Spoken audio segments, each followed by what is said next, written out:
So I've been trying to find out more about the original owner of this car, or at least who bought it used from Donnelly, the name on the bill of sale, the person who installed the air brakes on the Cadillac. On the bill of sale, it is V.M.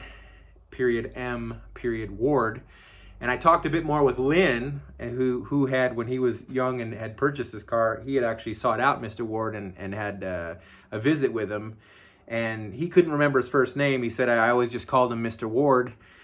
But he reminded me, and maybe he had told me this, and I just didn't get it. But Mr. Ward was the owner of the Hot Springs, the Seminole Hot Springs, where Lynn had told me the car was stored for many years.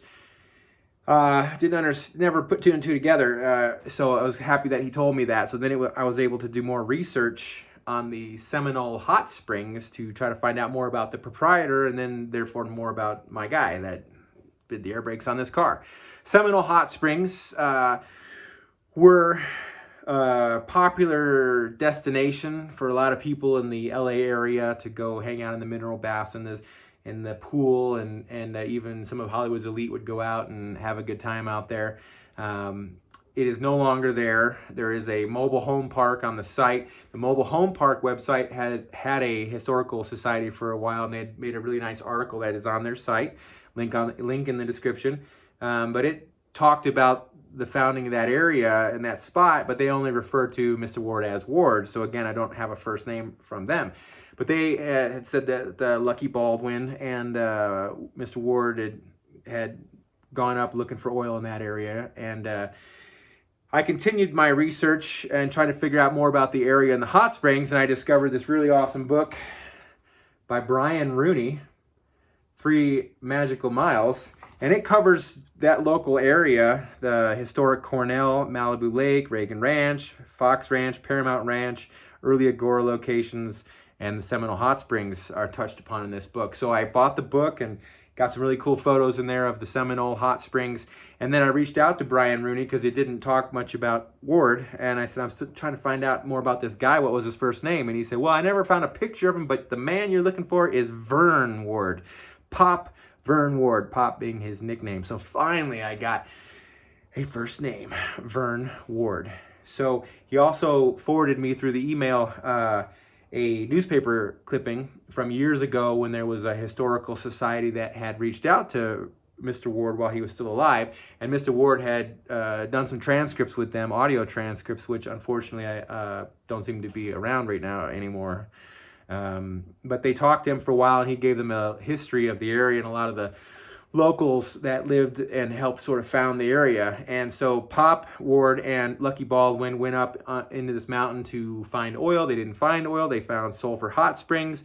Lucky Baldwin took off, and then Pop Ward and his wife developed the sulfur hot springs into the Seminole Hot Springs tourist destination.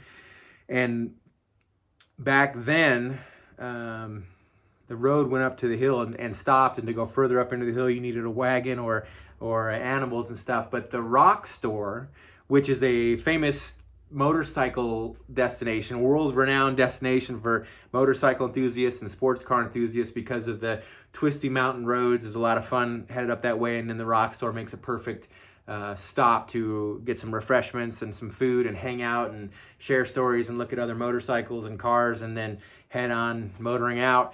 The Rock Store was the end of the line until they finished Mulholland Drive years later, Mulholland Highway. So the Rock Store is close to the Seminole Hot Springs location. Here's a map showing some of that. And also in the area at the famous lake scene in the movie Frankenstein, that was being filmed. So my car was just a couple of miles away from the filming of that scene, which is kind of neat. And I want to thank Brian Rooney for giving me a lot of that information. Check out his book. Link is in the description.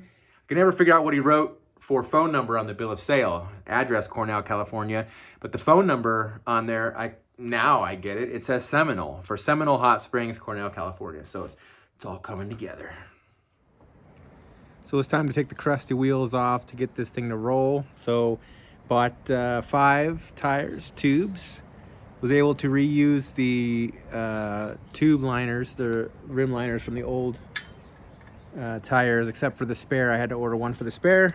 Originally Cadillac had a tool for the rim when you change the tire out to once you pop the pin out, and then you would make the rim do that. So pop the pin out, and then you'd make one end go over the other end to get a smaller diameter so you can get the tire on and off. And of course, I don't have any of those tools with this car. They are gone. So anyway, I had to make a tool quick and dirty. Quick and dirty, make a tool to suck that rim into a smaller diameter so that I could change these tires quite a bit faster.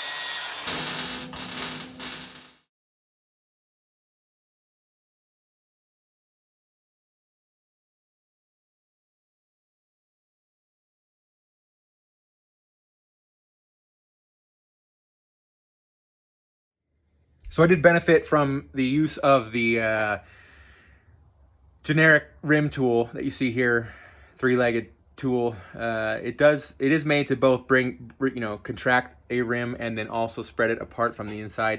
It doesn't work well on the Cadillac rim because the Cadillac rim is really wide. It works better for skinny wheels because when you grab just the outer part of one side of the rim and then try to pull the rim inward just by grabbing an outer lip and not from the center, it twists the rim so much that it was useless to still try to get a tire on. Again, it did work great for spreading the rim back apart from the inside because you can put those legs, those arms right in the middle and then push that thing out so that I could then spread the two ends and then get those to line up and then get the pin in there. So still needed to make the tool.